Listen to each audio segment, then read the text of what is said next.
Alors bonjour tout le monde, ici Christine Guilbeault en remplacement de Michel Buffal pour l'émission Berthierville vous informe. Alors j'ai avec moi le maire Bernard Grégoire. Bonjour. Bonjour, ça va bien? Oui, vous? Oui. Alors oui, dans le fond, il y a une dérogation mineure à l'étude pour la propriété qui est située au 801 rue Frontenac. C'est ça. Juste pour débuter, Oui. j'aimerais dire que ça s'est passé lors de l'Assemblée régulière Oui. du mois de juillet, lundi dernier. 19 juillet dernier, oui. C'est ça, au 801 rue Frontenac, il y a eu une demande de dérogation mineure qui porte sur la construction de bâtiments accessoires sur la propriété du 801. La nature, disons, et l'objet de cette dérogation mineure a pour effet, si vous voulez, d'autoriser l'implantation d'un bâtiment accessoire avec une hauteur de 5,2 mètres, et ce, malgré l'article 7.53 du règlement de zonage 748, qui stipule que la hauteur de tout garage privé ne peut excéder 4,6 mètres mesurés au fait du toit.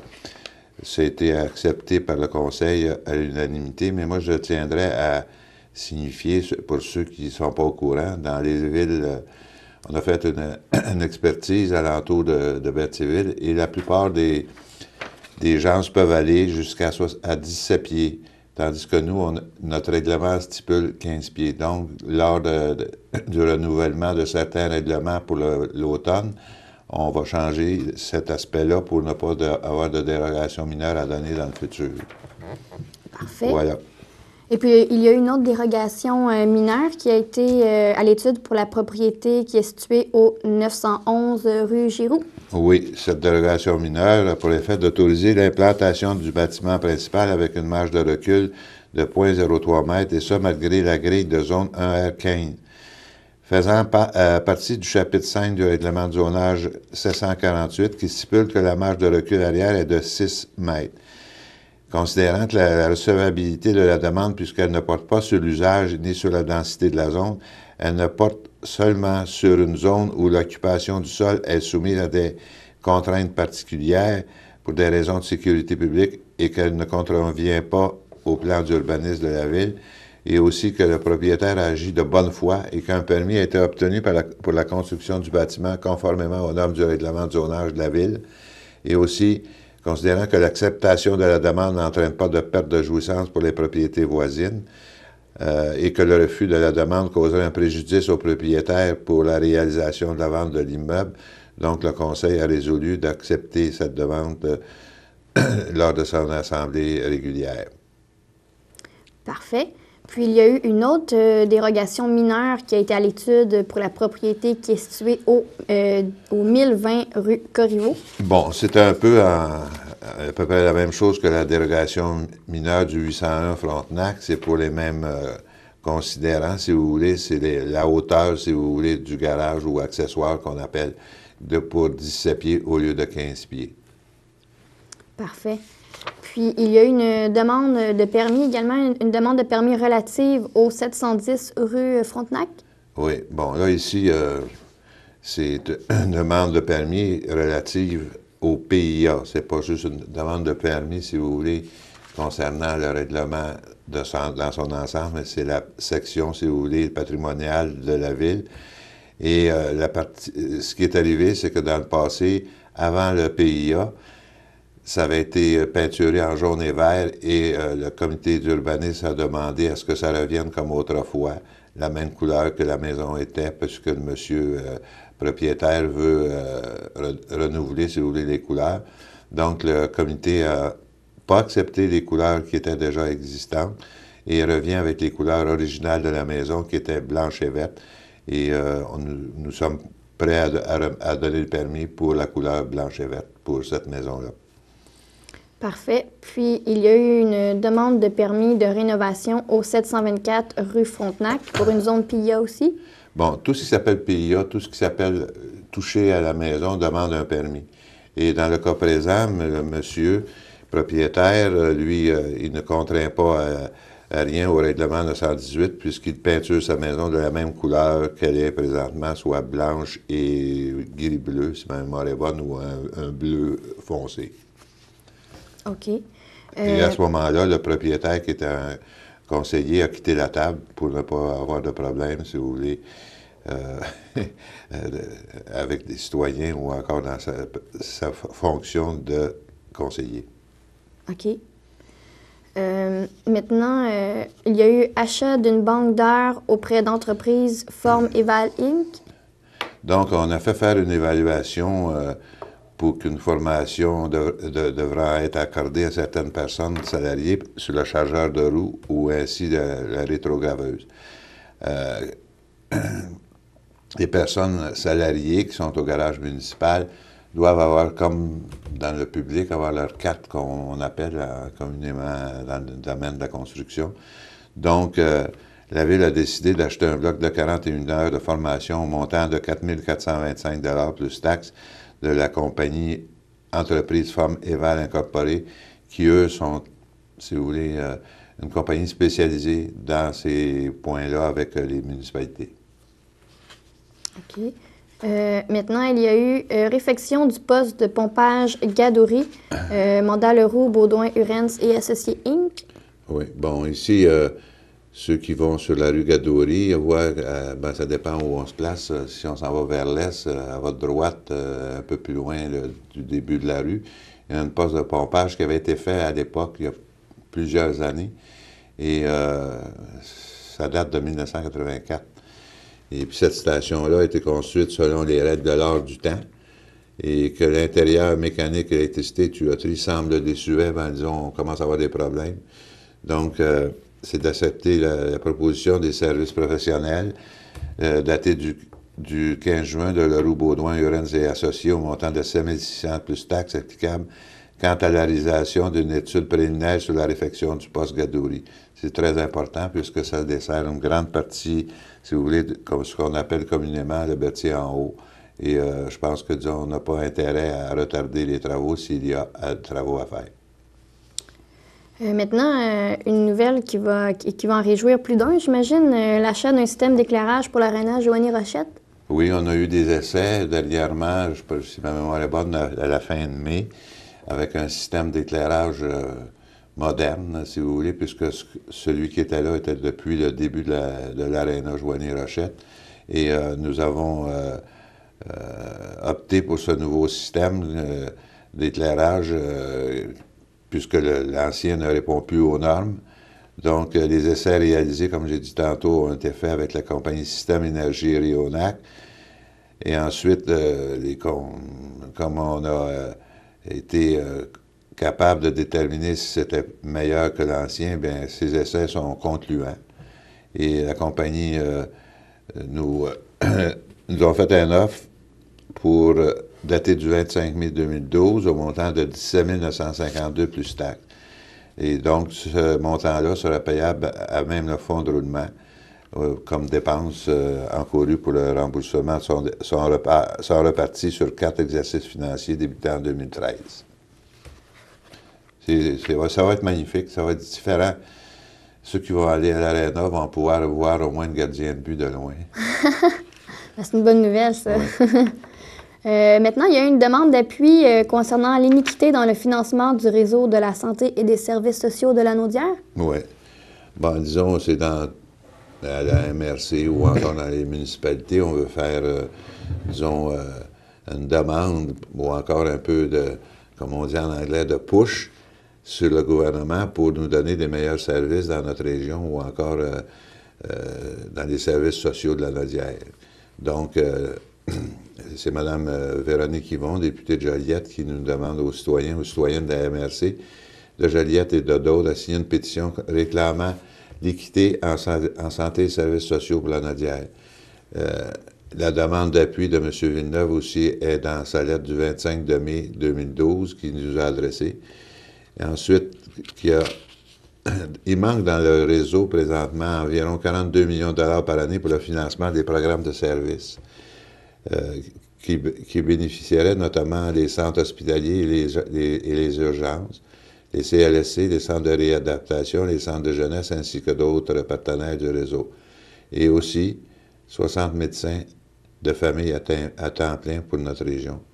Donc, le Conseil a appuyé cette demande-là Et une copie conforme va être adressée à M. le Premier ministre Jean Charest, M. Dr. Yves Bolduc, le ministre de la Santé et des Services sociaux, à Mme Yvon et à toutes les municipalités et villes de la MRC. Donc, ça a été résolu à l'unanimité des conseillers. Est-ce que c'est en lien avec la pétition? Je crois que c'est Mme Terrien, une dame de Repentigny, qui avait fait une pétition et qui avait été rejetée au gouvernement? Oui, c'est ça. OK, c'est comme une suite un peu? Bon, disons, c'est une suite. C'est peut-être qu'il y avait des points qui n'étaient pas logiques, si vous voulez, dans la pétition. C'est peut-être repris d'une autre manière pour pouvoir la déposer adéquatement au gouvernement. OK. Maintenant, il y a eu l'inventaire du patrimoine bâti. Bon, à la MRC, on veut réaliser un inventaire et puis le personnel de Bergeron-Gagnon a le mandat pour faire ce travail. Et cet inventaire-là du patrimoine sera effectué dans les prochaines semaines. Alors, le conseil a nommé M. Alain Denis, conseiller municipal de la ville, comme répondant pour la ville de Berthierville. OK. Il y a également eu un amendement au bail avec TELUS Communications. Oui, ben disons ça, cette partie-là, le locataire et Société TELUS Communications ont signé le bail pour le site PQ 121. Et puis, c'est pour autoriser le maire, le directeur général et le greffier à signer pour et au nom de la ville un amendement au bail du site PK 121 concernant le nouveau libellé de l'annexe E. L'annexe E doit être libellé pour faire partie, disons, représenter la volonté des partis. C'est ça qui n'avait pas été mentionné dans l'annexe E. OK. Puis, il y a eu clarification des titres pour le mandat de Maître Paul Yanakis. Bon, considérant que certains actes de propriété font référence à la rue du complexe, ça c'est ce qu'on appelle dans le parc Melcher, considérant que cette rue est inconnue au cadastre de la ville de Berthierville et que le questionnement à l'égard de la propriété connue est désigné comme étant le 400 rue de Sainte-Foy. Donc, c'est de mandater M. Yanakis afin de clarifier, si vous voulez, les titres de propriété dans cette partie de la ville. Quels ont été les dépôts de documents pour la dernière assemblée? Bon, il y a eu des documents, juste une seconde, pour me... j'avais oublié un peu. Qui ont été déposés par... ce sera pas long, si vous voulez juste m'attendre une seconde. Ah, il n'y a pas de problème, on a tout notre temps. Non, mais je pensais que je l'avais bien placé, mais... Si vous voulez, on va passer tout droit, puis je vais revenir... Parfait. Ben, il y a un dépôt de documents que j'ai en main. C'est le document du service d'urbanisme qui, en juin, a donné 18 permis. Là-dessus, il y a 3 unités créées ou 3 maisons et les 15 autres sont des permis de rénovation résidentielle pour une valeur de 600 000 $. Et puis, pour le dépôt de documents, là, excusez-moi, mais ça me choque, là, mais je sais à peu près, ils sont ici. OK, continuez, je vais vous répondre. Est-ce que vous préférez qu'on parle tout de suite des rapports de service? Bon, là, on a parlé d'un rapport de service qui était l'urbanisme. Dans le dépôt de documents, on a reçu, disons, des confirmations du certificat déposé à la MRC qui a été émis le 14 juin pour le règlement 748-163 et aussi pour le règlement 748-164. Aussi, on a reçu une lettre du ministère des Affaires municipales pour le règlement 923 qui a été accepté. Ça, c'est pour l'asphaltage des rues nouvelles. Et aussi une lettre du ministre des Affaires municipales pour, en vertu de la loi sur l'aménagement et l'urbanisme, pour accepter notre plan. Ça, c'est les points qui ont été acceptés. Dans le rapport de service, bien sûr, il y a eu le dépôt du rapport de pesée de déchets. Et comme j'ai mentionné un peu plus tôt, il y a le rapport de service de l'urbanisme pour le mois de juin. Puis pour les avis de motion, il n'y en a aucun pour le mois de juillet. OK. Est-ce qu'il y a eu l'adoption, du règlement 925? Oui. C'est quoi? D'abord, j'ai demandé à chacun des membres s'il avait pris connaissance du nouveau règlement 925. C'est la tarification, si vous voulez, de tous les services de loisirs. Donc, le règlement a été adopté à la séance du Conseil l'autre soir, lundi passé, pour les activités de loisirs. Puis, dans le fond, est-ce que ça signifie que toutes les activités de loisirs maintenant à la ville vont coûter quelque chose? Ça coûtait déjà quelque chose. Ça coûtait déjà quelque chose. À tous les ans, on est obligé de se confirmer le prix qu'on va, charger ou taxer, si vous voulez, à un citoyen qui a besoin d'un service. Exemple, si vous jouez au hockey, ça vous coûte, là je donne un chiffre, mais c'est pas le bon chiffre. Si ça vous coûte 120 cette année, puis si on n'a pas changé de prix, ça va rester 120 pour un individu. OK. Mais si, par exemple, le prix change, c'est là qu'il faut le mentionner parce que c'est le prix qui va être en force pour l'année courante. OK. Correct? Oui. Fait que c'est dans tous les loisirs de la ville, que ce soit dans les écoles, que ce soit sur les terrains au soccer ou ailleurs, tout est là. OK. Ça va? Oui. Maintenant, quelles sont les affaires nouvelles qui ont été adoptées lors du dernier conseil? Bon, disons, on autorise le maire et le directeur général à signer, si vous voulez, des documents concernant l'achat de quais à la descente de bateaux. Donc, ça prend des autorisations du ministère de Développement durable, de l'Environnement et des Parcs pour pouvoir procéder, si vous voulez, à la mise à l'eau de certains quais pour protéger les citoyens et aussi être plus... vous savez, ça c'est un point, là. Il y a des gens qui s'imaginent un quai, c'est ça, oui, mais il y a une chose, il faut que ça soit sécuritaire. Et présentement, on peut dire que, disons, c'est le point qu'on veut toucher, être sûr que, disons, quelqu'un qui vient à Berthierville est sécurisé, si vous voulez, pour descendre ou encore remonter à la surface. Fait que c'est un peu ce qu'on a déterminé. Parfait. Je crois qu'il y avait des choses que vous vouliez mentionner. Oui, ben disons, depuis quelques mois, même depuis certains mois, on parle, si vous voulez, de décontaminer un terrain dans le parc Melcher. Et on a eu des rapports qui nous disent que ce terrain-là, qui a tout de même 225 000 pieds carrés, ce terrain-là est décontaminable à un prix non excessif. Quand je dis non excessif, c'est entre 50 et 100 000. Et si le terrain est décontaminé, ben ça va nous donner l'opportunité à faire bâtir, si vous voulez, des incubateurs. Pour ce faire, on a déjà des travaux de fait, on a des rencontres de fait. Je vais vous lire les considérants parce que je voudrais toucher à ce point-là. C'est très important pour nous à Berthierville puisque on peut dire que notre ville est une ville industrielle productive et non commerciale. Je ne veux pas faire si vous voulez, pas de chicane, mais de points avec celui de la Nord-Est. Chacun a sa volonté, si vous voulez, d'aller plus loin dans son domaine. Et nous, ben, à Berthierville, c'est de la production qu'on fait dans nos usines. Donc, le désir de la ville, c'est de favoriser l'implantation de nouvelles entreprises sur le territoire pour l'aménagement d'un bâtiment de type incubateur entreprise. Considérant que la mission du Fonds de développement économique Laprade, Berthier-Masquinongé-Lanaudière, est d'agir comme levier de développement économique en favorisant la création et l'expansion de petites et moyennes entreprises à l'aide de financements appropriés. La volonté de la ville de Berthierville, c'est de stimuler l'économie du milieu et favoriser l'ouverture sur la relève des jeunes entrepreneurs. Donc, le Conseil a résolu ou encore a fait une proposition de demander au Fonds de Laprade l'implantation d'un bâtiment de type incubateur sur notre territoire, précisément sur le terrain que j'ai mentionné tantôt, le terrain Melchers, qui pour nous est déjà facile, si vous voulez, d'aménagement, puisque les services sont rendus à proximité. Il s'agit juste de décontaminer le terrain et par la suite d'aller chercher les autorisations nécessaires pour aller de l'avant. Et à ce moment-là, si jamais le développement, Laprade accepte, il y aura, genre, si vous voulez, corporation qui aurait peut-être, aurait des gens qui viendraient du milieu, si vous voulez, du Fonds Laprade, du CLD et de la ville de Berthierville. Donc, on est à ce stade-là.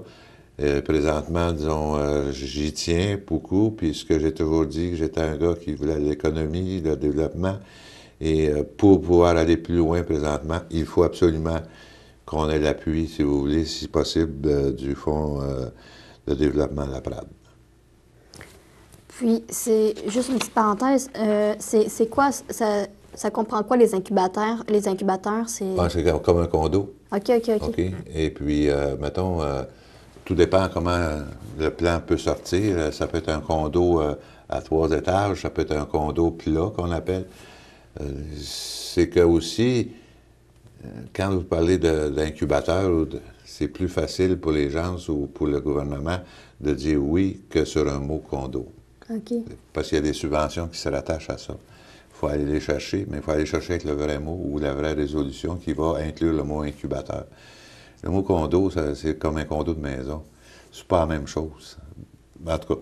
Et puis, l'autre but, c'est qu'aussi, dans la région, on n'a plus d'immeubles qui peuvent recevoir quelqu'un qui veut partir une petite usine ou encore un commerce. On va prendre, par exemple, un jeune qui voudrait partir demain matin pour se bâtir, mettons, 2000 pieds carrés, ça coûterait, mettons, 300 000. Là, il n'y a pas besoin de le débourser. Il va payer son loyer, comme tout citoyen paye un condo. Par contre, il peut partir tout de suite, il n'y a pas de sous à sortir de sa poche d'investissement. Donc, à ce moment-là, c'est plaisant pour le jeune entrepreneur et en même temps, ben, on n'a plus présentement, si vous voulez, de l'espace pour recevoir ces jeunes-là ou encore d'autres investisseurs. Parfait. Est-ce qu'il y avait un autre point que vous souhaitiez aborder? Non, présentement, non. Si vous avez des questions à me poser, Oui, c'est bien. sûr qu'en juillet, l'Assemblée a été peut-être un peu plus tranquille parce que c'est la période des vacances. Et puis là, ben, on vit, si vous voulez, à l'ère tranquille, plutôt à l'Hôtel de Ville, parce que les citoyens ou les citoyennes s'occupent moins de leurs affaires, sont en vacances à l'extérieur ou encore ils prennent des vacances par-ci par-là, donc ils oublient les tracas municipaux. C'est le temps tranquille, effectivement. C'est ça. Parlant de vacances, je me demandais, il y aura un conseil de ville au mois d'août prochain, dans le fond, vu qu'on va être pendant les 2 Oui, semaines il de va y la avoir un construction? conseil de ville le 6 août, lundi le 6 août, et la semaine avant, ben, il va y avoir un comité de travail en préparation de cette assemblée-là. Puis, est-ce que les services de la ville vont demeurer ouverts pendant les vacances de la construction? Les services de la ville sont ouverts à l'année longue, excepté que les heures, disons, d'opération sont changées un peu. C'est 8h30 le matin jusqu'à 3h30. Pour les 2 semaines de la Avec l'heure construction. du lunch qui est pas... où l'hôtel de ville est fermé. Parfait. Donc, voilà, moi aussi, j'ai fait le tour de mes questions. Donc, Présentement, ben, c'est sûr, il y a beaucoup de choses sur la planche de travail. Il y a certains beaux projets. Il y en a d'autres qui vont peut-être venir plus vite que prévu, mais je pense que, comme j'ai dit le mois passé, on s'en va vers peut-être une année assez formidable au point investissement.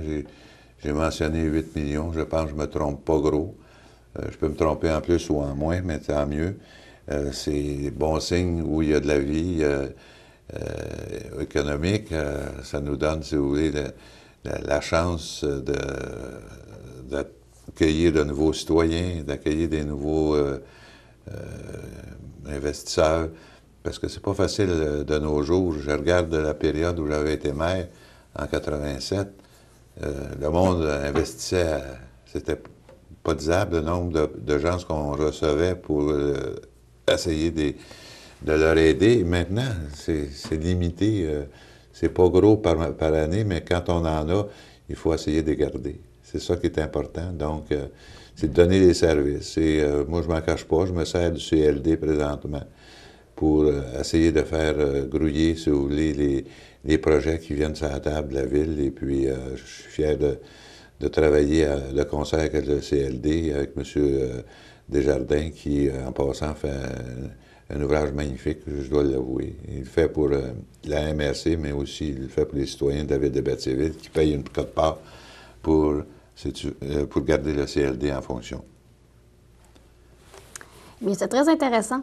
Ben là, j'essaie de toujours être intéressant, si vous voulez. La seule chose, c'est que quand il y a des projets qui ne sont pas confirmés, c'est difficile d'aller de l'avant puis essayer de dire, ben là, ça s'en vient, non. J'aime pas ça le dire, parce que si jamais le, le projet ne vient pas à Berthierville ou il va ailleurs, ben, on est pénalisé un peu parce que c'est dans les journaux ou ailleurs ou par votre média, on se fait dire, ben, hey, vous l'avez dit. Tandis que là, je ne le dis pas. Quand je le dis, c'est parce que c'est sûr. Quand je parle de 8 millions d'investissements qui va se faire cette année, soit en résidentiel ou en commerce, c'est parce que je suis pas mal sûr de mon coup, je sais ce qui s'en vient. Donc, pour les citoyens, ben, on peut dire que le conseil de ville est un conseil où c'est plaisant de travailler. J'ai des conseillers dans chacun des domaines qui font un travail magnifique. À la demande, ils sont toujours prêts à coopérer avec moi comme maire et puis l'administration. Puis je pense que ça, c'est important pour nous. Quand on regarde ce qu'on a à faire comme maire ou comme conseiller, si la machine fonctionne bien, elle avance. Comme on dit, un auto avance, c'est la même chose. Donc, de très beaux projets à venir dans les prochains mois pour la ville de Prochainement, il va y en Berthier. avoir un beau là, qui va être déposé tout prochainement. Là, je pense que d'ici à peu près 2-3 semaines, peut-être un investissement de 2 à 3 millions de plus au montant déjà annoncé le mois passé. C'est à suivre. C'est à suivre, oui. Bien, ça fut bien plaisant, M. Grégoire, de passer cette demi-heure avec vous. Ça m'a fait plaisir et puis au mois prochain. Oui, au mois prochain. Donc, revenez-nous le mois prochain pour une autre séance du conseil municipal avec l'émission Berthierville vous informe. Le mois prochain, en fait, Michel Puffal sera de retour avec vous. Alors, voilà, c'était Christine Guilbeault pour Berthierville vous informe.